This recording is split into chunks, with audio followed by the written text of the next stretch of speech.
평안함과 소망은 예수의 피밖에 없네.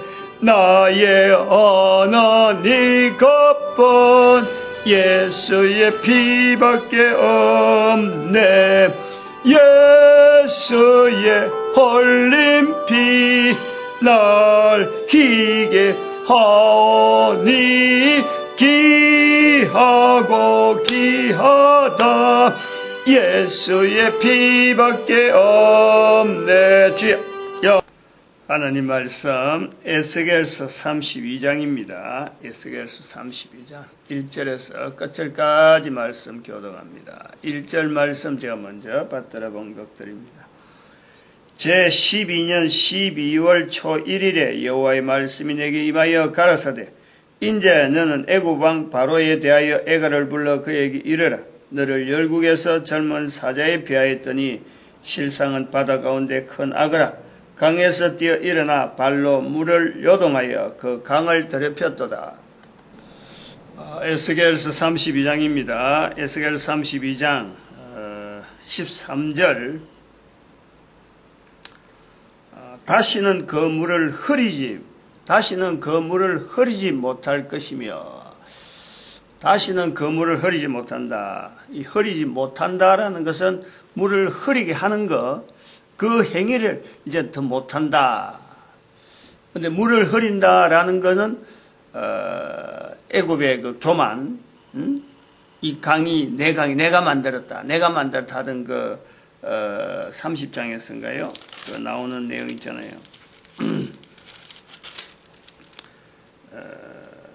29장인가 30장인가? 여기 29장이네. 29장 처음 시작할 때 2절에 3절에 29장 3절에 내 이 강은 내 것이라. 내가 나를 위하여 만들었다. 내가 나를 위하여 만들었다. 그리고 32장에 와갖고는 2절에 보니까 큰 악어라.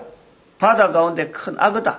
악어인데 바로 강에서 뛰어 일어나 발로 물을 요동하여 그 강을 더럽혔다. 강을 더럽혔다. 악어다. 이제 그 강을 다시는 더럽히지 못한다. 역으로 하면 다르게 이제 해석하면은 그 애굽의 강이 하나님이 만들어 놓으신 건데 그걸 인정하지 아니하고 내가 만들었다. 그리고 내가 만들었다 하면서 오히려 그 강물을 더럽히는 하나의 짐승으로 애굽 자체를 나타내면서 흘러가는 물에 더럽혔으니까 더럽히는 악어니까 이제는 그 악어 자체를 제어하겠다. 그래서 그 물을 다시는 흐리지 못하게 한다라는 것은 애굽의 이제는 그 위력, 애굽의 힘 자체가 소멸된다. 그런 거죠. 그렇다고 해서 뭐 땅이 없어지거나 또 강이 없어지거나 그러진 않잖아요. 그걸 우리가 보면서 조금 오늘은 내용에 여기서 나타나는 여러 가지 내용들이 뒤로 가보면은 뭐 똑같은 내용이 반복되고 그래요. 똑같은 내용이 할례받지 못한 자가 나온다. 18절부터 이제 요 비슷한 내용이 계속 나와요. 애굽의 무리에 애굽하고 그와 유명한 나라 여자들을 구덩이에 내려가는 자와 함께 지하에 던지라. 그리고 그들이 바로 할례받지 못한 자다. 할례받지 않은 것에 대한 내용이 굉장히 많이 나옵니다. 지금 여기 에스겔서 32장 이후로는 할례받지 않은 것이다. 구덩이, 무덤 이런 내용이 굉장히 많이 나와요. 어떻게 해서 이렇게 나올까? 지금 바벨론에서 공격당해서 애굽이 지금 참패를 당해가지고 이제는 바벨론은 물러가는데 나라는 그대로 있고 강은 그대로 있는데 여기 지금 표현이 많이 나온다. 근데 이 내용을 애굽에 있는 내용인데 애굽 사람들의 내용이 있는데 지금 이걸 누가 적느냐 이걸 성경에 기록한 내용이 왜 기록되었느냐? 에스겔에 의하는 거예요. 에스겔은 어떤 사람이냐? 바벨론에 포로가 있으면서 지금 이걸 기록하는 거예요. 아무 관계 없는 거예요. 아무 관계 없어요. 하나님에 의해서 지금 에스겔이 기록을 하게 되어지지만은 하나님이 가라사대에서 기록되어지지만은 이 영향이 이스라엘 사람들하고 전혀 관계 없어요. 이스라엘도 멸망이 되기 때문에. 그러니까 전체적인 내용을 우리가 볼 때는 지금 26장부터 시작해서 두로, 큰 문화, 그러나 눈에 보이지 않는 육상 문화에서 눈에 보이지 않는 해상 문화라 하는 그 문화가 이 두로로 인해서 지정의 문화가 하나의 형성되어 있는 거고, 실제로 전쟁이 일어나는 것은 지금 바벨론 문화와 애굽 문화에 대한 문화적인 충돌, 지금 요 갈등, 이게 전쟁 형태로 나타나는 거 아니에요. 그거를 지금 어디다 기록해 놨느냐? 이 바벨론에 있는 에스겔이 지금 그걸 보여주는 거예요. 예레미야는 바벨론에 의해서 예루살렘이 직접 공격당해서 막 넘어가면서 여기서 이스라엘이라고 하는 이 문화를 앞으로 어떻게 존속할 것이냐, 어떻게 하면 유지하게 돼서 이것이 유지되어질 것이냐 해서 에레미야 애가가 나오는 거예요. 에레미야 애가. 그런데 에레미야 애가보다도 좀 더 시각을 넓혀가는 것이 에스겔이에요. 에스겔은 이 이스라엘 자체를 중심에 두면서 그 주변에 있는 나라들에 대한 시각을 지금 현재 성경 안에 이어난 거란 말이에요. 이걸 우리가요 반드시 염두에 둬야 돼요. 에레미야 1장에서 열방의 선지자라 하는 내용을 갖고 우리가 받아가지고 이걸 가지고 에레미야 선지자 말씀은 그게 52주인가 52개, 그러니까 매주 한 장씩 이렇게 하면은 딱 52주 돼서 이건 우리 열방의 선지자가 되는 우리가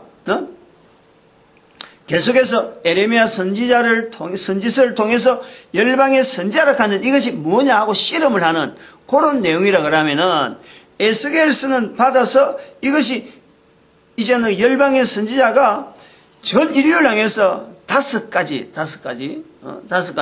예배, 그 다음에 예배 전도, 그 다음에 고생, 모든 사람들이 하고 있는 이 경험, 이 고생들, 이 환경이죠, 환경. 그거 자체에 대한 어떤 접근, 그리고 교육, 후손들에 대한 교육, 그리고 지향하는 것은 부활 통일 시대, 지금 현재 부활 통일 시대 나아가는데 예수님의 재림, 그거 우리가 부활로서, 개인의 부활로서 그걸 우리가 바라보면서 준비하는 그런 어떤 조직을 가지고 이걸 에스겔서를 보자 그랬던 거죠. 그러면서 이 에스겔서에 나타나는 이런 흐름, 두로를 통해서 나타나는 이런 거라든지 이걸 전체를 하나의 큰 어떤 시각을 가지고 지금 우리가 본다. 이거는 2500년 전에 기록한 거지만 지금 우리가 똑같다는 거예요, 지금. 당장에는 우리 한반도를 중심으로 하지만은 이 한반도를 통해서 우리가 지금 성경 안에 들어있는 여러 사건들 해석하고 정리하는 이 내용을 현재 우리가 만나는 사건들 속에 이 해석하는 범위를 우리가 차츰차츰 넓혀가는 거예요. 국내적인 문제, 일본의 문제, 현재적인 그런 거래요. 일본의 문제, 그 다음에 중국의 문제, 소련의 문제, 러시아의 문제, 그 다음에 미국과의 태평양 넘어서 미국과의 관계, 그리고 전 세계 또 모든 사람과의 관계, 이런 관계에 대한 내용이 오늘 여기 나온 내용이 뭐냐니까 19절에 있는 대로 18절 그와 유명한, 그라는 것은 바로 이 애굽을 이야기하잖아. 그와 유명한 나라 여자들을 구덩이에 내려가는 자와 함께 지하에 던지며, 이 유명한 나라의 여자들, 이게 각 나라 각국의 하나의 대표들 말하는 거죠. 국가 대표 여자들 할 때 그와 각 나라 여자들의 그와 유명한 나라 자체가 바로 여자라는 거예요. 나라라 하는 것은 하나의 어떤 이 지역을 이야기하는 것 때문에 여자라는 것은 그 지역을 다스리고 있는 통치자, 요것 자체를 여기서 본다는 거죠.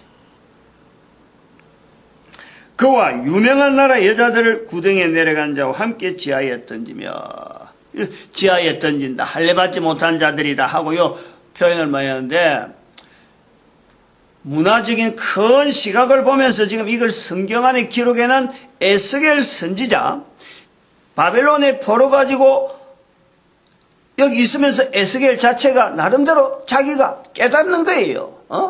이스라엘의 시각을만 가지고 있던 남쪽에 어떤 이스라엘 백성들, 북쪽에 이스라엘 백성들, 남쪽에 유다 이래 가지고 이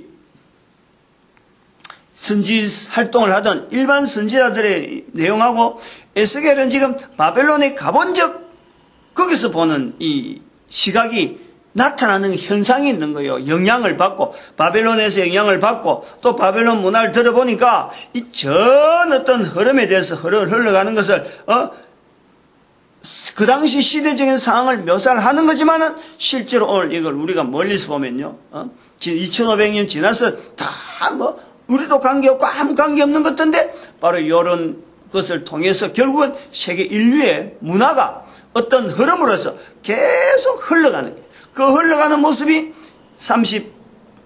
31장에서는 레바논의 백향목 어떤 자라는 걸 통해서 물이라는 것 자체를 이야기하는데, 레바논 백성 나무의 물에 대한 것은 언급을 이제 중지한다 이런 말을 하지 않으면서 나무가 형성되는 이야기를 하고, 그 다음 32장에 와서는, 오늘 와서는 바로 애굽에 있는 이 물, 그 물 자체의 흐름 자체는 바로 이 애굽이 흙탕기를 해가지고 엉뚱하게 만들었다는 게, 레바논의 백향목 물은 절절절절 아주 깨끗한 물로 흘러가는 그런 형상을 보이고, 애굽은 바로 그 물을 레바논의 백향목 물이나 지금 애굽의 물이나 실제로 물 자체가 서로 연결되어 있잖아요. 물은 전체가 연결되어 있잖아요.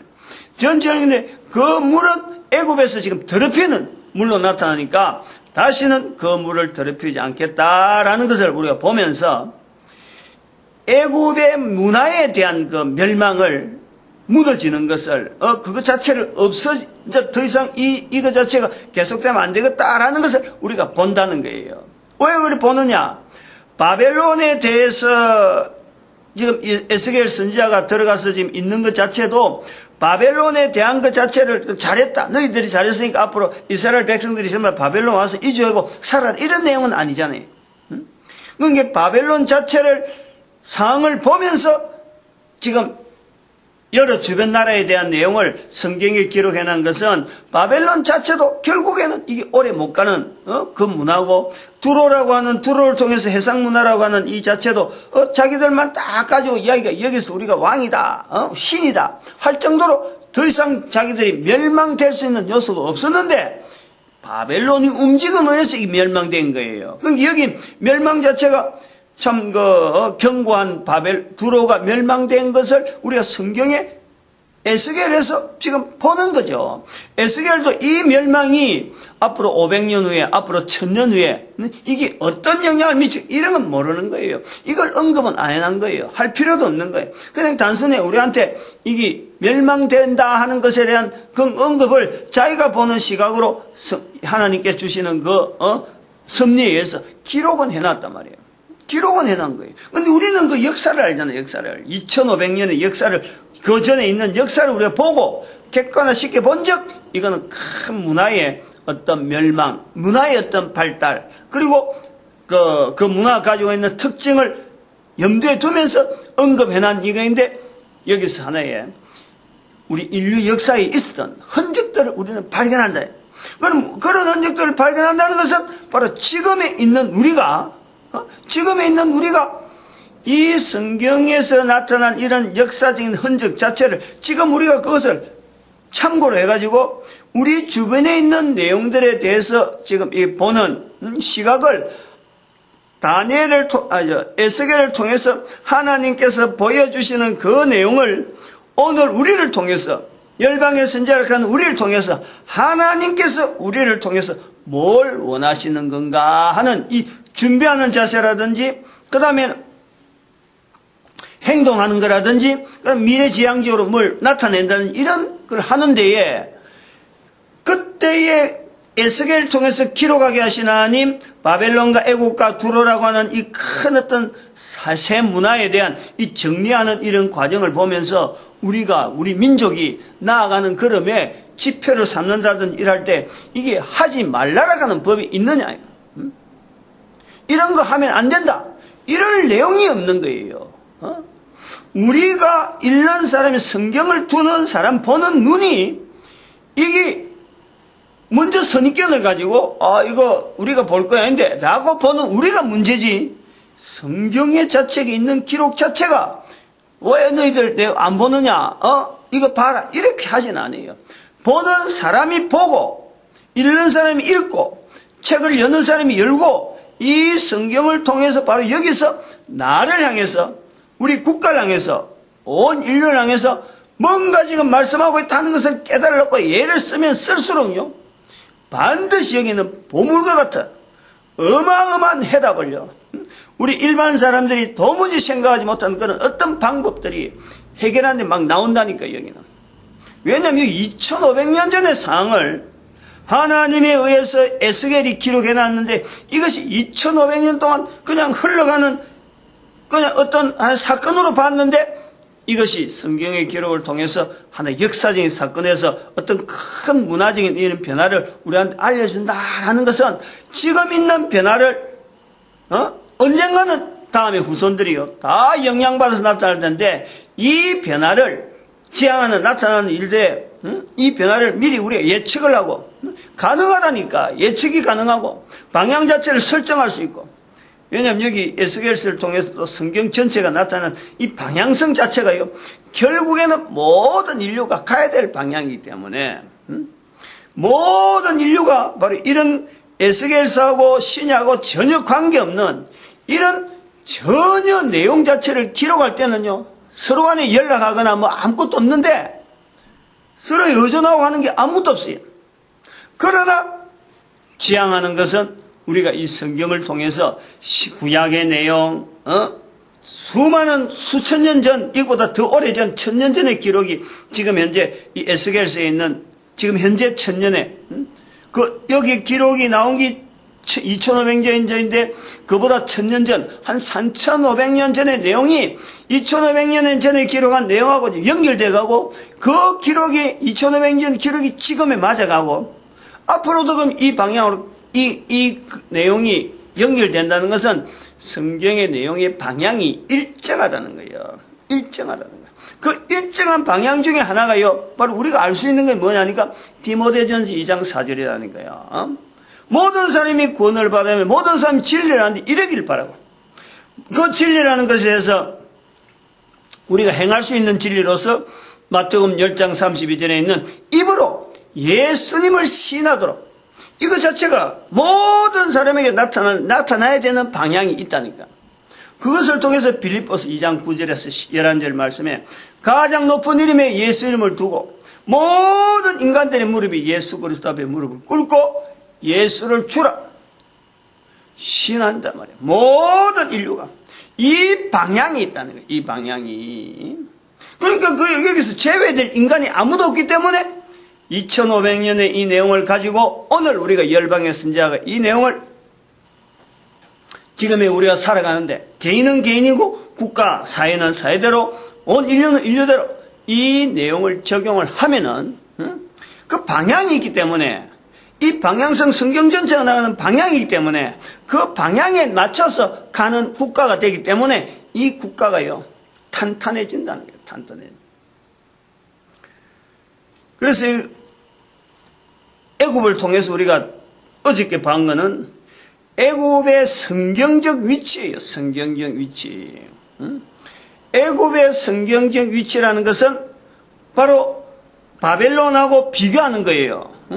바벨론은 창세기 10장에서 나타나서 11장 창세기 11장에 나타나서, 왜 창세기 10장이 자꾸 나오냐면 우리 민족의 성경에 들어가는 자리가 바로 창세기 10장이기 때문에 그거 나오는 거예요. 그리고 우리 민족의 자리를 알면요 이 바벨론의 위치가 11장에 나오는 이것이요, 바벨론은 높이 세우는 게 아니고 실제로 알고 보면 성경의 위치는 우리 민족의 위치를, 한반도에 있는 이 단 할아버지 밑으로 욕단으로 벨렉 욕단으로는 요 단 할아버지 밑으로는 이 한민족의 자리가 분명하게 있기 때문에 제가 자꾸 창세기 10장부터 먼저 나오는 거예요. 바벨탑 사건은 그것을 뒤에 받쳐주는, 그 사건을 받쳐주는 큰 사건 하나를 인식하게 하는 하나의 기록이란 말이에요. 저는 그렇게 보기 때문에 자꾸 창세기 10장을 자꾸 먼저 이야기하는 거예요. 창세기 11장에 나오는 바벨탑 사건, 오늘 여기 나오는 바벨론에서 지금 현재 주변을 쫙 정리해버리는, 모든 제국의 이 어떤 문화들을 하나의 통으로 정리해버리냐. 자기도 바벨론도 지금 문화 자체가 어제 곧 지금 사그라질 거고, 사그라지기 전에 두로 문화라든지 지중해 문화라든지 그 다음에 애국 문화에 대한 정리를 바벨론의 포로로 가 있는 에스겔 선지자를 통해서 이것이 성경에 기록되어 있다는 거지. 그러니까 이거 자체가요, 지금 현재 우리가 살아가면서 있는 주변에 있는 모든 어떤 문화, 모든 것이 앞으로 장차 어떻게 될 것인가 하는 그 부분을 지금 언급하고 있다고 보는 거지. 지금 현재. 그러니까 방향 자체에 내가 딱 얹혀져 있으면은 그거는 말이에요. 길인데 길. 길 자체가 있는데 그 길에 있으면 목적지가 나오는 거란 말이야. 산길을 헤매고 있는 모습이나 이렇게 비교해 보면 들판에서 막 방황하고 있는 모습이 있다가 길이 하나 나오면은 사람이 다녀본 흔적이 나오는 길이 나오면요. 아, 이 길 따라가면 끝이 있을 것이다. 사실은요. 굉장히 중요한 거 아니에요. 산에 올라가서 보통 또 우리가 광야가 없고 어디 배를 타거나 이런 배를 타고 하늘에 비행기를 타는 사람, 이거는 길은 없는 것 같은데, 그건 항로가 있는데, 그건 전문가니까 보통 사람은 못해. 근데 우리가 할 수 있는 거는 산에 가서 길 잃어버렸어요, 저게. 요즘 차를 가져오도 마찬가지요. 산길에 지도, 옛날에 요즘은 GPS, 이게 있어갖고, 방향이 모니터가 다 돼서 나오지만은, 그거 나오기 전에 차 가지고 있는 저 시점에서, 그런 경험이 있다니까. 경기도 있을 적에 내가 사반다고 이렇게 왔다 갔다 하는데, 이런 도시 어느 구간 길 표시가 있는 데는요, 몇 번 있는 데는 찾아가요. 쉽게 찾아가요. 그런데 산길에 들어서서 여기로 가면은 좀 빠르겠다 싶어서 말이야. 길 표시가 없는 데 들어가 버렸거든. 그 마을에서 들어가다 보면요, 이게 길은 연결되는데 내가 생각한 것보다 10분이면 될 것 같다, 20분이면 될 것 같다 했는데 이 길이 엉뚱하게 나오는 거예요. 전혀 다른. 한참 들어가다가 아이고 안 되겠다 싶어서 다시 나온 거예요. 다시. 그만큼 있다니까, 헤맨다니까. 일반 사람들이 다니는 이 보통 발로 되는 길도 산에서 헤매고 길을 잘못 잡으면서 저리 가면 좀 빨리 있을 거야 싶어서 일반 길에서 벗어나고 잠깐 이렇게 갔다. 그런 거 많이 하잖아. 도토리 쭈꾸리 하건다든지 이런 거 할 때 조금 길에서 떠나서 저 가면 많이 꺼내면서 시험하다가 길 찾아 나오려고 하면요, 한참 애매해요. 한참 애매해. 산이라는 그렇다니까. 이거 긁고 어떻게 했는데 가보면 말이야, 이상하게 지형이 생각한 것보다 다르게 나온다니까. 이게 우리가 모든 인류가 지금 요 내용이라 하는 걸 딱 보면 돼요. 모든 인류가. 그런데 그 속에서 성경을 통해서 분명한 길이 1000년 전에, 여기서 1000년 전에 기록한 내용이나 1500년에, 지금 2500년 전에 이 길로 딱 통해갔는데 이 길이 또 다음에 지금 나오는, 여기 2500년 전에 나온 이 내용이 앞으로 700~800년 지나면요, 또 길이 딱 만나지는 거예요. 그 길 속에 또 우리가 만나지는 거예요. 이래서 길 자체가 쫙 보이는데 모든 인류가 그 길에 들어서면은 한 인류 전체가요, 하나의 구조로 나아가는 거예요. 나아갈 수밖에 없어요. 이게 바로 우리가 열방의 선지자가 지향해야 될, 모든 백성들에게 미리 알려줘야 될 하나의 길인 거예요. 길. 그는 하는데 장치가 공산이라는 단어를 가지고 온 인류의 공산, 그 다음에 각 나라 하여금 11조 제도를 시행하게 하는 이런 어떤 형태로 그동안 이야기해 온 거지. 그럼 여기 오늘 바벨론에 대한 의해서 애굽의 멸망에 대한 내용이 성경적으로 볼 때는 교회 안에 있는, 지금 현재 있는 우리의 모습을 비춰보는 거예요. 교회 안에 이미 있는, 그리고 예수 그리스도를 구주로 내가 고백한다 하는 사람, 그 사람을 두고 한다. 바벨론은 이제 여기 있고 나중에 계시록 가서 나오는 마지막 모습까지 이 대항하는 세력의 모습에서 바벨론이 나왔다. 그러면 이거는요, 교회 밖에 있는 정도가 아니고 하나의 큰 세력이라. 바벨탑 사건에 볼 때 사람을 흩어지게 만들고 흩어진 내용이 뭐냐니까 이게 결국은 사람을 살지 못하도록 바벨탑이라는 사건을 짓는 거예요. 근데 그 짓는 내용이 바로 사람을 죽이려고 하는 거예요. 그게 바벨탑이. 바벨탑이 사람을 죽이게 하니까 하나님께서 사람 죽지 않게 하기 위해서 언어를 흩어버리는 거예요. 그래서 사람이 흩어진 거예요. 그럼 여기 와서 지금 여기 보니까 BC 586년의 사건 자체는 인류사 전체에서 바벨론이라고 하는 이 하나의 어떤 의미를 가진 이 세력을 통해서 온 나라를 지금 큰 문화를 하나의 통합시키는 거예요. 어떤 통합? 무너지는 통합. 무너지는 형태의 통합을 지금 586년에 이스라엘이 당하는 그 사건을 통해서 성경에 기록되어 있으니까 우리가 보는 거예요. 그래서 창세기 11장에 바벨탑 사건, 개인을 흩어지게 만들고, 그 다음에는 586년의 사건은 국가 단위로 큰 사회 조직 이 자체를 무너뜨려 버리는 거지. 자기도 무너지면서 무너지는 하나의 형태면서, 그러나 나중에 그 계시가 나타날 때는 바로 이 자체에 대한 근본적인 정체가 인류 사회에 있어서 하나님 앞에 계속 하나님의 섭리 가운데 나타난 여러 가지 사건들을 하나의 계속해서 무너뜨리고 대항하는 세력으로 나온다. 바벨론이 그거 나온다. 근데 여기 나오는 오늘 바벨론에 대항하는 애굽이라든지 두로라고 하는 것은 또 다른 문화로서, 두로는 어떻게 지중해 문화라고 하는 그걸 통해서 또 헬라 문화가 명성되어서 제가 지금 말씀드렸고, 이 애굽의 문화는 교회에 이미 들어와 있는 사람, 교회에 이미 들어와 있어서 예수를 그리스도라고 영접한다는 사람이 히브리서 11장에 있는, 히브리서 6장인가? 히브리서 한 번 비침을 받고, 잠깐요, 우리 성경을 봐야 돼요. 그런 건 이럴 때 확인을 딱 해버려야. 히브리서 한 번 비침을 얻고 하는 내용이 있어요. 6장에 6장 4절. 히브리서 6장 4절. 한 번 비침을 얻고 하늘의 은사를 맛보고 성령에 참여한 바 되고. 중요한 내용 아니에요, 이거. 아주 중요한 내용. 성령에 참여한 바 되고 하나님의 선한 말씀과 내세의 능력을 맛보고 타락한 자들. 이게 애굽으로 본다는 거죠. 성경에서 나타나는 성경의 애굽의 위치라는 것은 이렇게 본다는 거예요. 여기도 오늘도 본문에 나오지만은 젊은 사자의, 아까 2절에 젊은 사자에 비하였더니 실상은 바다 가운데 큰 악어라. 변하는 거예요. 하나님의 은총 속에서 성령을 맛보는, 이 중요한 겁니다. 이 히브리서 6장 4절에 있는 이 말씀. 성령에 참여한 바 되고, 예수님께서 성령을 인정하라. 성령을 인정하라. 부인하지 마라. 말씀하시는데 그 성령에 참여한 바 되고, 애굽이 언제 그럼 성령에 참여했느냐? 생각을 해봐요.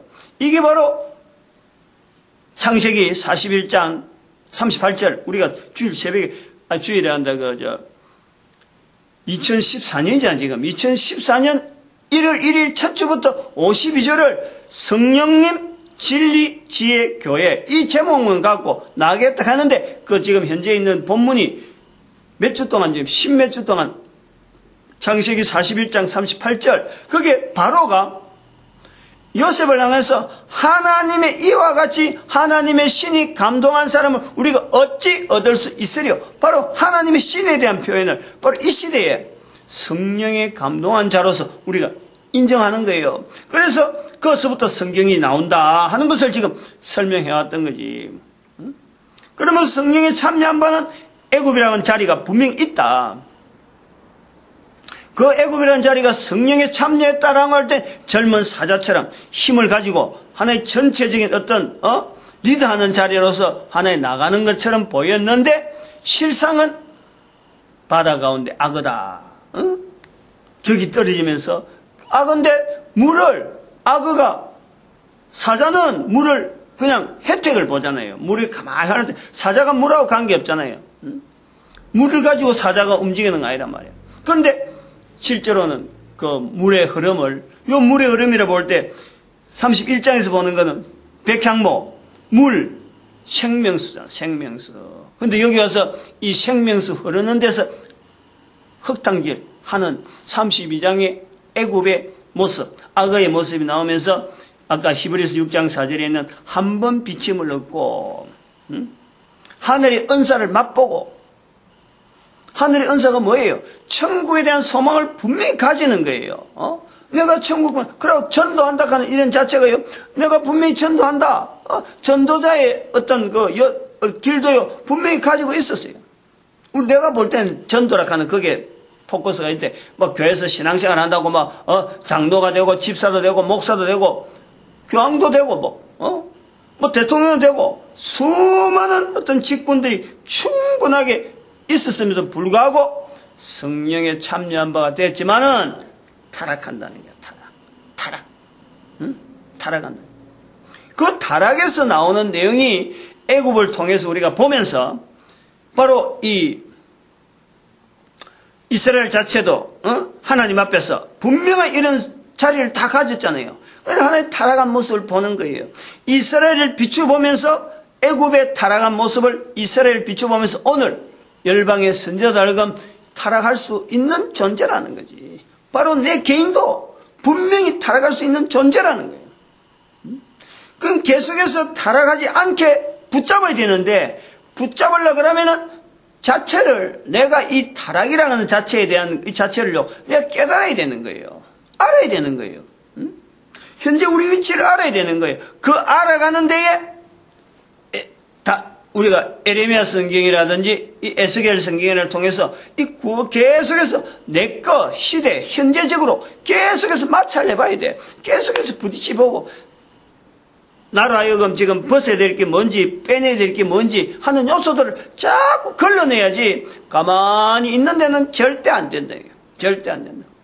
성령에 참여한 바 된데도 불구하고 안 되는데, 성령에 참여한 바가 된데도 불구하고 됐다고 하는 것은 우리가 성령에 참여한 바 됐다라는 것하고 지금 여기서 중간에서 타락했다 이런 개념을요, 우리가 이걸 하나님의 어떤 구원의 어떤 섭리 가운데 이 내용이 나중에 이제 어디라고 붙이네요. 로마서에 나오는 누가 하나님이 이 산에서 끊으리요 하는 이 내용하고 이제 관계 있는데, 이런 내용의 관계를 지금 아침에 전체를 다 할 수는 없지만은요, 개인이 입에서 계속적인 예수 그리스도를 시인하느냐 시인하지 않냐, 여기 끊기는 거하고 여기 끊어지는 과정이 전체적으로요, 내하고 관계 있는 거지, 하나님께서 계속해서 유지시키려고 하는 그 섭리 자체를 내가 부인하는 거예요. 절대적으로요, 우리가 개인적인 분명한 그 참여, 분명한 그 어떤 이 행동의 반응, 이게 분명히 작용해요. 이거는 분명해. 그래서 하나님께서 내 행한 대로 갚으리라. 행한 대로, 아비가 행한 대로, 아들이 행한 대로, 좀 있으면 그 내용이 나오잖아요. 에스겔서에. 이걸 해야 돼. 우리가 지금까지 신학을 가지고 이래 본 거, 들은 거, 칼빈의 예정론, 어떤 예정론, 거기에 한 부분에 국한되면 큰일 나는 거예요. 그건 사람들이 만드는 론이지, 론. 어떤 이론이지. 그게 성경 전체에 대한 거, 칼빈에 나타났을 때, 표현되어질 때 그 어떤 부분적인 내용이지. 역사를 통해서 나타나는 이 전체적인 걸 가지고요, 우리가 지금 받아들이는 이 열방의 선지자의 그놈은요, 칼빈의 신학보다 훨씬, 우리가 그들을 땡겨와야지. 그들은 욕단이고 벨레기고 간의 이 관계를 모르는 거예요. 바벨론이 어떤 위치인지 이걸 모르는 거예요. 그러나 우리는 지금 많이 보고 있는 거라니까. 땡기락한 리드한다 하는 건 좀 있으면 다른 데 쪽으로 아마 다시 나오지 않겠나 싶어요. 오늘 요거 해야 될 거 좀 바쁘니까. 애굽의 이런 내용에 물을 흙탕물 한다 하는, 물을 지금 흐린다 하는 이런 내용이 32장에서 이제는 하나의, 아까 13절에 다시는 그 물을 흐리지 못할 것이며 할 때 이런 표현이 바로 생명수 흐르는 큰 흐름에 방해되는 요소는 이제는 방해되는 일을 하지 않는다 하는 요 요소에서 우리가 오늘 성경 속에 이제 교회 속에 와서 열심히 봉사하고 겉으로 드러나는 이런 젊은 사자처럼 막 보이던 그 모습이 안 된다는 거지. 결국 정체로 드러나서 보니까 악어가 되어갖고 물을 흐리게 하고 있었다. 뭐 예를 들려고 하면 너무 많으니까 막 그런 실제적인 예는 일단 안 하고 자꾸 주변에서 살펴봐야 돼요. 자기를 자꾸 결국은 경종하라는 거거든. 다시 봐야 될 내용들이 지금 여기 아까 18절 이후에 나오는 구덩이라 하는 이 모습이라든지 그 다음에 지금 그 무덤 구덩이 무덤이라 하는 모습이 굉장히 많이 나와요. 그리고 할례받지 않는 자 이런 내용들이 많이 나온다. 에스겔서를 통해서 우리가 계속해서 염두에 두고 본 것은만요.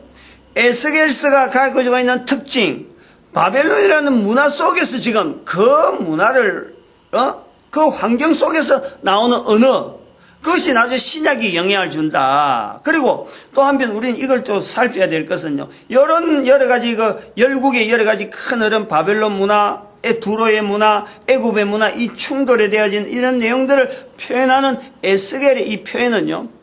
우리가 이 시대적으로도 지금 굉장히 어떤 그 시대가 전체적으로 나타나는 이 상황을 볼 때 에스겔 앞에 있는 내용이요. 다음에 나오는 우리가 성경의 위치는 뒤에 나오는데 에스겔서 시대적으로 앞에 기록된 것은 다니엘서예요. 다니엘서에 들어가 보면 거기에 나오는 다니엘을 통해서 꿈에 본 신상이라 해갖고 막 나오는 이런 모습을 보면요. 바로 헬라 문화라든지 로마 문화라든지 지금 제국 자체가요. 우리가 등장해야 될 앞으로 이 사건을 이유로서 바벨론 사건을 이유로서 등장하는 페르시아 그 다음에 헬라 로마 열방이 막 흩어지는 이런 내용들이요. 다니엘서에 나오는 거예요. 이미 나오는 거예요. 그 시대하고 지금 같은 분위기다 이 말이라 지금. 에스겔서는 에스겔서도 표현하는 하나의 시대의 어떤 변화에 대한 내용을 지금 표현하고 있는 거고 다니엘은 다니엘대로 그 586년 사건 자체가 가지는 것이 단순한 이스라엘의 멸망이 아니라는 거예요. 이스라엘의 멸망이란 이 사건을 통해서 주변의 나라에 대한 흐름을 성경에 들어오게 되는 계기지요, 계기. 우리가 그 덕분에 인류 역사 가운데 방향이 있다라는 것을 우리는 아는 거예요. 하나의 점으로 지금 딱 포인트를. 그래서 요 점이 바로 바벨론이라는 이 점이 이스라엘의 사상이 이스라엘의 어떤 이 문화가 페르시아를 통해서 바벨론 통해서 페르시아 들어가고 페르시아를 통해서 인도의 영향이 갔을 것이다 하는 것을 우리가 보는 거예요. 그리고 이 문화가 나중에 언제 또 영향이 있느냐. 교회가 되었고 313년 교회가 통합되면서 교황이 나오기 전에 590년 되기 전에 330년, 341년 요래 되려면요.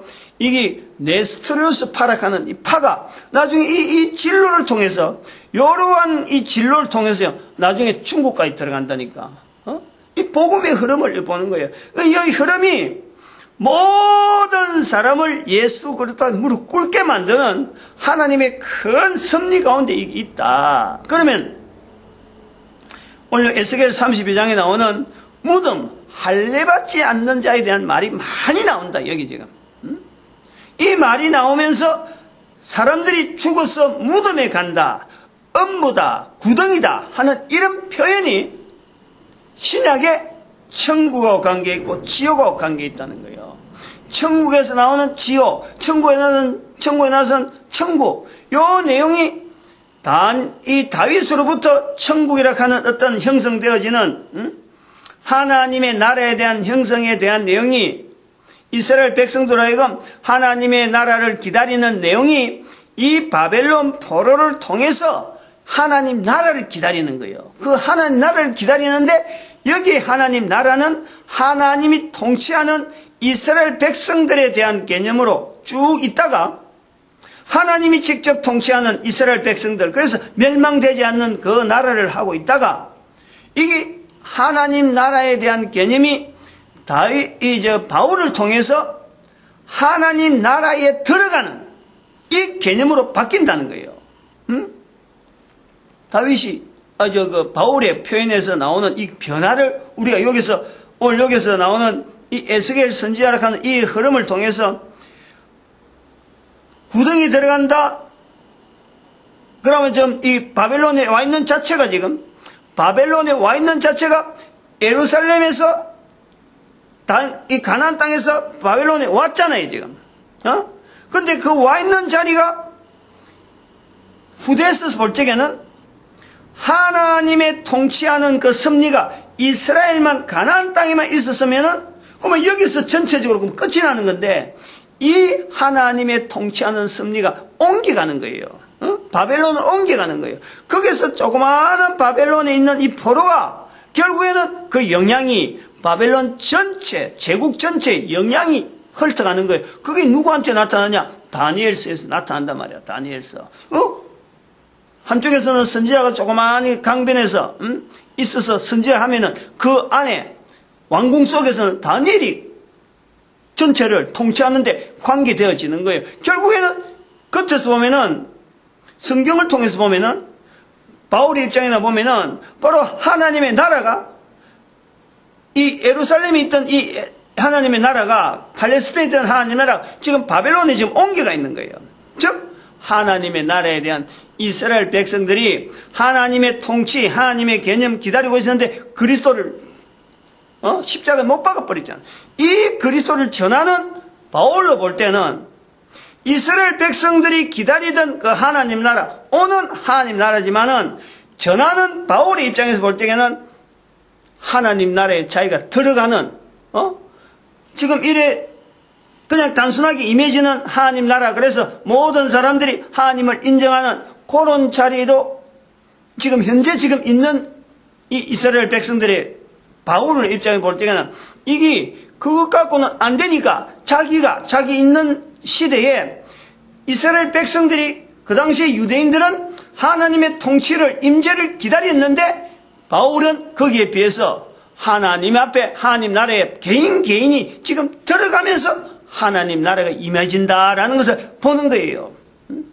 요 변화를 우리가 보는 거예요, 지금. 근데 지금 우리는 지금 어쨌든 또 달라요. 부활 통일 시대는 이게 아니에요. 분명히 이야기하는 거예요. 이 흐름에 대한 것을 알아야 돼요. 부활 통일 시대는 성령님을 인정하기 때문에 하나님 나라에 들어가는 것이 아니고, 하나님 나라, 지금 하나님 나라에 임재, 하나님 나라 들어가는 것, 하나님 나라에, 들어가는 것이 아니라는 거예요. 아니고, 하나님 나라가 지금 현재 내한테 지금 임하는 거예요. 내가 지금 현재 하나님 나라를 누리는 거예요. 하나님 나라는 지금 바로 들어가는 거예요. 내가 지금 예수 그리스도라고 하는 것은 인정하면은 내 입에서 예수 그리스도를 시인하는 이것 자체가 바로 하나님 아버지 앞에서 예수님께서 시인하는 바로 천국 자체가 내한테 지금 바로 임재되는 거예요. 이 천국이 임재되면서 우리가 사는 이 기회가 바로 천국을 누리는 기회로서 바로 회복되는, 즉각적으로 회복되는 시대라고 하는 것이 바로 이 부활 통일 시대라 하는 이 개념이란 말이에요. 시대 지금 큰 어떤 흐름을 끊는 거예요. 그런데 그 이제 지옥이라는 것은 뭐냐? 지옥의 발전을 보는 거지. 지금 여기 에스겔을 통해서 이걸 보는데, 이 바벨론에서 보고 있는 에스겔을 통해서 볼 때는 애굽이라는 문화의 특징이 뭐냐? 지금 보잖아요. 우리가 애굽의 문화 특징이 뭐냐? 피라미드잖아요. 피라미드. 그 여기서 32장에 나오는 그와 유명한 나라의 여자들, 이들 볼 때 왕들이 들어가는 걸 이래 이야기하면요, 하나의 이집트 하나의 그 왕조에 대한 여러 왕들의 왕조가 있고, 그것도 여왕으로도 또 들어가는 사람도 있단 말이야. 피라미드 안에. 그러니까 그런 것처럼 큰 무덤을 만들고 들어가는데, 저 깊은 구덩이에, 피라미드이 얼마나 큰 무덤이에요. 그 깊은 구덩이에 이 사람이 묻히는 것을 지금 이야기하고 있는데, 할례받지 못한 자들이 전부 다 그렇다는 거지. 지금 이게 무덤이라는 개념을 애굽이라는 문화를 이야기하면서 애굽의 문화의 특징이 뭐냐? 무덤이다. 무덤에 들어가는 사람들, 칼에 맞아 죽은 사람들, 전부 다 그 당시 죽은 사람들이 다 칼에 맞아 죽지 못해. 뭐 죽을 거 뭐지, 독약으로 죽는 것이도 겉으로 들어가는 것은 전부 다 칼에 맞아 죽는 거, 사람 죽는 것에 칼에 맞아 죽는 것은 이거는 당연한, 모두가 다 죽는다. 잘 죽는다는 것은 칼에 맞아 죽는 것이요. 잘 죽는 거예요. 그 당시에는. 응? 이게 개념이 다르다니까. 그래서 어쨌든 이 죽는 것에 대해서 칼에 맞아 죽는 자, 무덤에 내려가는 자, 내용이 32장에 계속 나오는데 표현이 할례받지 못한 자라 하는 내용이 언급이 되는 거예요. 그러면 할례받지 못한 자라 하는 것은 지금 할례받은 이스라엘 백성하고 대조하는 거란 말이에요. 할례받지 못한 자라고 비교하는 것은 이 할례받은 자가 있는 자리가 지금 천국이에요. 천국. 할례받지 못한 자로 구분하는 것은 땅속 깊은 데 들어가는 거다. 깊은 데. 땅속 깊은 데 들어간 것을 음부라 표현이 나오는 거예요. 그래서 나중에 성경에 신약에 바로 음부라는 내용이 표현이 예수님을 통해서 또 다른 제자를 통해서 이스라엘 백성들에게 음부란 내용, 구덩이라는 내용, 구덩이로 내려간다든지 그 다음에 예루살렘에서 내려간다든지 하는 이 내려가는 개념 자체가요, 이스라엘 사이에서 남겨지는 것은 바로 지옥이라는 개념으로 연결된 게 된단 말이에요. 그 지옥이라는 개념이 연결될 때, 그럼 요런 개념이 발전되어지는 이 내용이 이때부터 그럼 지옥이 개념이 처음이냐? 그건 아니죠. 일반 바벨론 포로 사건 586년 사건이 있기 전에는 음부라, 지옥이라는 개념은요, 흰놈의 아들의 골짜기가 바로 이 개념이 들어가는 거예요. 이스라엘 백성들이 예루살렘에 있는데 같은 예루살렘인데도 불구하고 흰놈의 아들 골짜기도 있고 예루살렘이 지역에 흰놈의 아들 골짜기는 골짜기고 예루살렘은 성전이 있는 이 개념이 높은 데 있는 것이 천국, 낮에 있는 것이 지옥, 이 개념이 우리가 지금 표현할 때 천국, 지옥이 이런 거예요. 하나님이 다스린다. 여기는 우상이 덩어리고 거기는 늘 구덩이가 끓지 않는 사람이 죽어서, 그거는 아들을 막 계속 죽여가지고 불에 태워가 죽이면서, 이 사람을 죽이는 이런 행위들이, 그래서 막 연기가 끊이지 아니하고, 그 같은 이스라엘이에요. 요 내용이 같은 예루살렘 안에, 바로 예루살렘 바로 턱 밑에 연기가 모락모락 나고, 천국이고, 요 내용이 같이 공존하고 있습니다. 이 내용을 이스라엘 백성들을 잇는 에스겔이 열방에 이런 흐름을 통해서 애굽이라고 하는 이 환경을 바로 성령에 동참하면서도 땅에 내려가는 자라고 하는 이 묘사가 32장에 나타난다는 거지. 이 언어의 발전이라는 것을 우리가 보는 거예요. 그래서 아까 잠깐 이야기했지만 우리 열방의 선지자라는 것은요, 아까 말씀한 5가지, 예배, 전도, 고생, 교육, 그 다음에 부활, 이 5가지를 가지고 다른 나라에 있는 여러 가지 사상들이나 조직 이걸요 하나로 해서 우리가 펼쳐야 돼. 신학한다는 사람들이 전부 다 옛날에 어떤 신학을 갖고 어디서 배운 신학을 갖고 여기서 막 조합을 할 것이 아니라니까. 그거 전부 다 무덤에 보내버려야 돼. 전부 무덤에 보내고 에스겔 선지자를 통해서 에레미야를 통해서 열방의 선지자를 하는 이것 자체에 대한 생소한 우리 민족의 분명한 내용을 가지고 온 인류 가운데요 펼쳐내야 된다니까. 그래서 신학이 있으려고 하면 신학교 자체를 없애버리고 지금 대한민국이 통일하지 못하는 것도 이 교회 자체하고 분명히 있어요. 교회가 하나가 돼야지. 교회가 하나가 돼가지고 북한 통일에 대해서 분명히 책임 있는 자세를 갖고 나와야 돼. 교회가 하나 되지 않고 뿔뿔이 됐으니까 하나님께서 지금 통일시키지 않지 않느냐. 제가 보는 건 지금 그래요. 책에도 잠깐 언급해놨지만 말이지. 한 사람 한 사람 어쨌든 간에 우리 전도자 되어지는 것, 여기서도 시발이 되어지면서 전체적인 시각을 모아야 된다는 거예요. 교회가 또 모든 교회가 전도하는데 하나 되어야 되는 거예요. 우리가 늘 기도하고 있잖아, 새벽마다. 그래서 온 민족이 온 인류 가운데 전도 국민으로 쓰임받기를 축복하잖아요. 반드시 이루어질 거라고. 근데 요 가만히 있다가 있다가 보면 자기는 아무것도 없어요. 아무것도 준비 안 하면 자기는 아무것도 없어. 애국까지 떨어지는데, 축복하는 기도합니다. 주여 감사합니다. 주여!